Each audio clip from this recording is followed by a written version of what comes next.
In this movie, I want to complete the finite state machine behavior for the AI enemy class.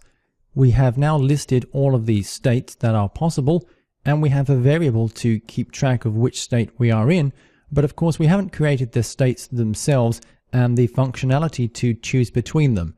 Now, because I want each of the states in some ways to be self-managing and looping among themselves so that they can handle all their own behaviors, I'm going to be coding each state as a coroutine. So to do that, I'm going to just move this code down to the bottom so I can focus on creating the state behavior here. I'm going to create our first state, which is going to be the patrol state.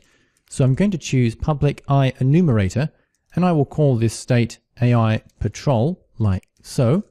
And I'm going to copy this code and paste it down here and have one for AI chase. And again, I'm going to have another one for AI attack.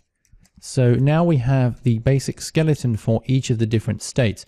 Now remember, these are coroutines which work much like asynchronous functions. That is, they have the appearance of being able to run in the background, looping around and sustaining themselves. Now each of these coroutines is effectively going to be a repeating loop that's just going to repeat infinitely while the AI system is going to be in the active state.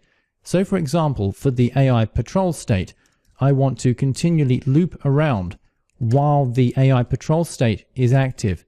So I'm going to say while the current state equals enemy state dot patrol. While we are continually in that state, just continually loop to update the behavior. So this is going to work much like an update loop here, allowing us to repeat all kinds of behaviors so long as we're in the patrol state. Now, of course, to prevent an infinite loop kind of behavior, I need to use a yield statement inside the coroutine. So I'm going to choose yield return null. That will suspend the coroutine until the next frame, allowing us to achieve an update like loop here without locking the system. Now I'm going to repeat this process and this structure here for the AI chase and the AI attack. Changing these statements here from the patrol to the attack state, or rather in this case the chase state, and then changing this one to the attack state. So now I've coded in the basic structure for each of the different states, each one encoded as a coroutine. So we have AI attack, AI chase, and AI patrol.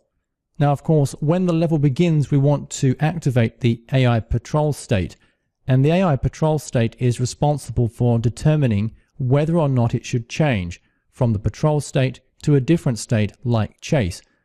Now, all these state changes are going to need to go through a single function, and I'm going to do that here by managing this private variable using a public C# property, and we'll see how to do that next.